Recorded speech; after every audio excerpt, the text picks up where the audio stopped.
them, welcome. Thank you to the Coast Salish people for welcoming us to their territorial lands in such a warm manner. I'm Sandra Todd, and I am a Cree Métis. Our family came from St. Paul, Alberta. It's a Métis settlement there. And Métis are known for wanting to always level the playing field so that everyone gets a fair break. So that's where my strength comes from in what I do. And I came here today to tell you a very good story. It's a true story. And I want you to know how easy it is to connect with kids, get them into businesses, and while doing it, I'm hoping that some of you in TEDland may be inspired enough to do it yourself. And I also want to tell you why kids are good at business, better than us in a lot of ways. So I'll start with a quote from one of the street kids. And she said, "They tell me I can be anybody I want to be. They tell me the world is mine to own. I tell them, I am somebody. I'm a street person." And that's what I like about the street people. They know their strengths, they know their weaknesses, they know what they do, who they are. And what happened to us in Victoria, there was a group of us together that were noticing kids missing. And we talk to the street kids all the time, and they go, "Oh, that person overdosed last weekend." What? And it was happening a lot. And to me, that was a crisis situation. So a bunch of us got together, and we started to connect with the kids, and we tried to get them off the streets. And to do like drum making, I went to the real estate board, I got money from them, got a really good drum. The kids, they'd have to hollow out these drums, and made one for us, for the drum circle, one for themselves. And when we were at that point, we got to know them quite well, and we found they really wanted to make their own money. They were tired of panning up $3 a day, and at night it was very, very vicious on the streets. During the day there was places for them to go, but at night, because they were under 18 years old, there was nowhere for them to go. They can't go to the shelters. They had big dogs. The citizens were nervous of them, so long and short of it is we did 4 things. We connected with the kids. Number 2, we found a place that we could do whatever they wanted to do, and which was businesses, small retail businesses, and manufacturing the back of drums and fixing bikes. Number 3, we went to the public and we told them exactly what we wanted and what we were going to do. And our motto was, "We don't want your money, we just want your junk." And number 4, we sold the junk back to the public. And it worked amazingly well.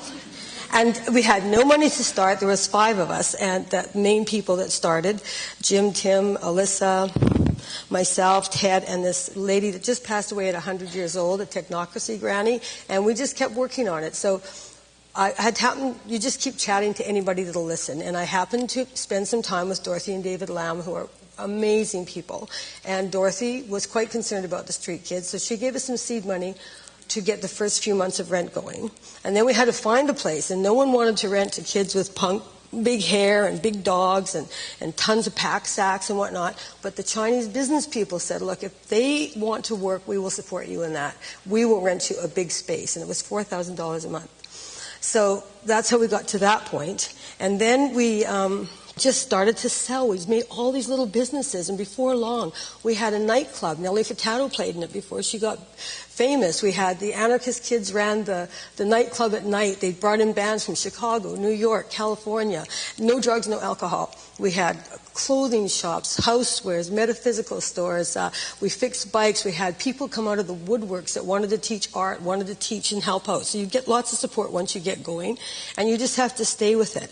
I decided to give 1 year of my life to it. I quit my job and did it. It ended up 5 years. My kid was 3 days old when she first came there, and she was there every day pretty much for 5 years. So I always say, "You were raised by street kids, that's why you have that attitude." And she's... but it worked out really well. And now it was so much fun. I can go on for hours about it, but I don't have a whole lot of time. But we also, at this point in Vancouver, the kids are at the age now, they're saying to me all the time, 15, 16, my kid and their friends, "I really want a job. I just want a job. I want to make my own money. I don't want to ask my parents for money anymore." Sometimes the parents don't have it. Sometimes they have it. They don't want to give it to you. So we started another business here called Velveteen Vintage. And now we have two storage lockers, my friend's garage, my bedroom, my living room, my kitchen, full of bags of incredible clothes that we had given to us from consignment stores who had people that never came and picked up their consignment items at the end of the period. So we have all those and we're ready to go. I got all these kids, about 40 kids. They're going to add skateboards next, so we'll have used skateboards as well. And they want to learn how to fix skateboards to bring in somebody that way. So they will have might do a Casbah in there and little tents and whatnot. So we're looking for space and we just got to raise the money for 1 month rent. Because once you get going with these kids, you don't need, the money just comes in. And with the street kids, I'll go back to the other project. They used to have a little piece of paper and a little book, and every day they added up all their sales, and at the end of the day, half the money went in their pocket, half went to pay the rent, and the rent was $4,000 a month. And after about 3 months, they had this big sign that I still have at home in my fridge. It said, it was made for all the other transient people that were coming into the place. It was a huge place we had. They cooked every day. It was just a big family. It was great. There were dogs everywhere, a couple pet rats, pet rabbit. There was a chicken there for a while. It was just crazy. And I thought, who is going to shop here? This is crazy. And we had lineups of people. The public supported us like crazy. City Hall was so happy. Those kids were not banging on drums outside their businesses anymore, panhandling. And the kids would not let the other kids that weren't working there panhandle outside their stores, which cracked me up. No panhandling, no drumming outside our stores. Move on. And then the big sign said, you're welcome to come in here. It said, we all wish we could live in a holly jolly, free-for-all hangout world. But reality is we have to pay $4,000 a month for this space. You help us, we'll see what we can do for you. Thank you. And that was the sign. And I thought, these kids have totally bought into this. They wouldn't close. We had to go 7 days a week. There was a bookstore, a really good bookstore where you could not buy a book. That man did not want to sell a book. So when he passed away and his family donated that bookstore to us, we had really good books worth a lot of money. And so we had no car. Oh, we had one big truck. We went to the tow truck yard and said, can we have that truck? We can give you a charitable write-off. And they went, yeah, okay. And then the kids spray painted it, Merlin the Magician on one side. That kid got a job at Nintendo eventually. They slept in the truck at night. I'd just leave it open. If they had nowhere else to stay, them and the dogs would be in there. And we would go pick stuff up from whoever would donate to us. And that was my job. I drove with my kid and my dogs, brought it back. The kids would all come out, fight over the stuff, pull it into their stores, lob it, and they would say, no, that's going in my store. I know how to fix that. And they 2 or 3 of them would run each store. And then one kid would make enough money and go off to Mexico, and somebody else would say, I get that store now. And they'd repaint it, change the name, and they'd go. So it really went well. And eventually there was very few kids left in the street. The kids weren't kids anymore, and they've moved on. This young woman's a nurse now. She's done very well with her life. Her dog made it to 14, Kylo, beautiful little dog. And what broke my heart when I started this business is that picture was used for a story. And we asked for money for the dogs to spay and neuter, because there was a lot of dogs. Spay and neuter, vaccinate, and whatnot, and money for the kids to start a place. And we had $3,000 within a few days put at the vets, and I got one envelope with $10 in it from a mother on welfare for the kids. And I just went, oh my God, do people just not care about these kids? These are our kids.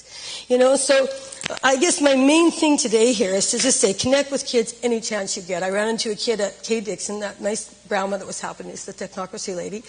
Well, she was nice. She was really feisty. And she would tell you how things should go. And women of the world unite. All we have to lose is our Madison Avenue looks. She was a great lady.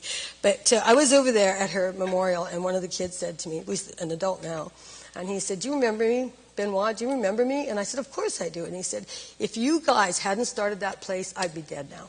I just had nowhere to go. I was lost. I just didn't know what to do. And I had no one to talk to. I'm from down east and whatnot. So just one person saying that to me made it worth it for me, but lots of kids said that. And not to me, to everybody. I know people that are 50, 60 go, if that teacher in grade 8 hadn't said, I believe in you. You are an incredible artist. I don't care what anybody else says. Or you can write, okay, this is hard for you, but boy, are you good at this. Or anywhere. Just talk to kids. I work with kids now. I talk to them all the time. Their heads snap up sometimes, and they go, did you just say my name? So you just sort of go through they're not invisible. We kind of put them off to the side sometimes because they're kids, but they are going to be running Vancouver when we're all dead and gone.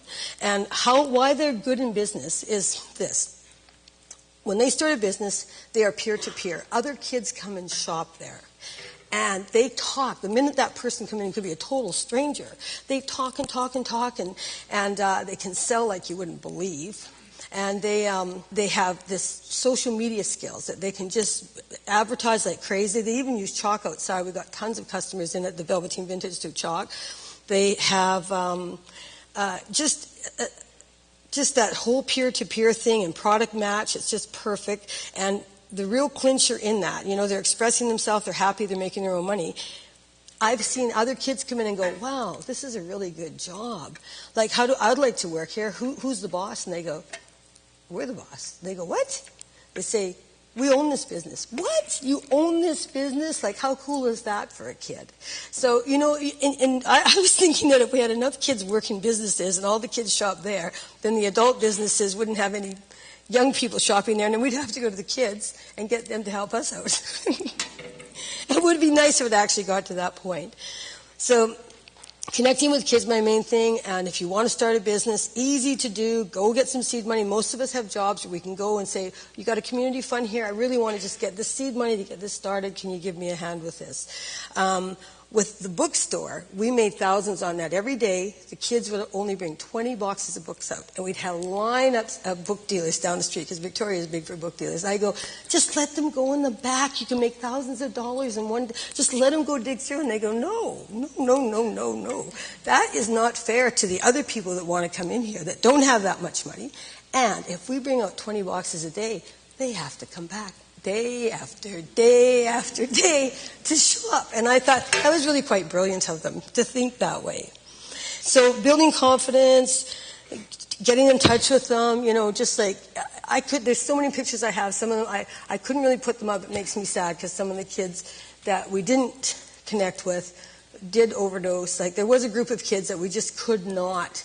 They were travelers. They were in Montreal, New York, New Orleans, and half of those kids had passed away from heroin, from whatever, health issues, AIDS and whatnot, and they were really good kids. I guess we had so many on the streets. If we had just tried maybe a bit harder, I always think about that. If we just tried a little bit harder, maybe we could have,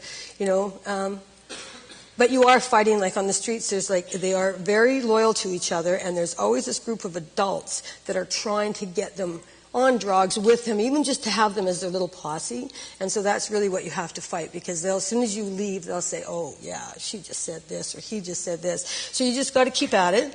And I'm not asking you to, go out and try to, that was a big project, and it just worked. It's timing. I think it was just whatever. The Aboriginal Friendship Center let us use their place a lot. We made dinners there. It was a small city. It was contained. We were able to get that going, and now crystal meth is in. It's harder. But, there's all sorts of kids in school, kids that live next door, kids down the street, East Van, tons of kids, and a lot of low-income kids there, too. So I'm just being here today to tell you our story. I hope I covered all of it. And to say thank you to all the people that did help in the past. Thank you to all the kids that made it through and are now, and they're in their community now, are now very rich in their workplaces, very vibrant. They're helping their own communities, and that's what happens. Like, the social changes going on, the occupation or Occupy, what's going on right now, is a big wake-up call to me about what's going on in the world. And I think if we can just connect with those kids, work things out. Like, you might not agree with things, and even if you don't start a business with them, connect with them, acknowledge them, respect them, that we can make some huge changes in the world, because everything we give them, they bring to the next generation. And Vancouver is a difficult place to afford to live. If we can just train the kids, get the kids just going on their own businesses, so that at least they have that kind of backup if there's no jobs, that richness of community, I think that we'll be way ahead of where we are right now.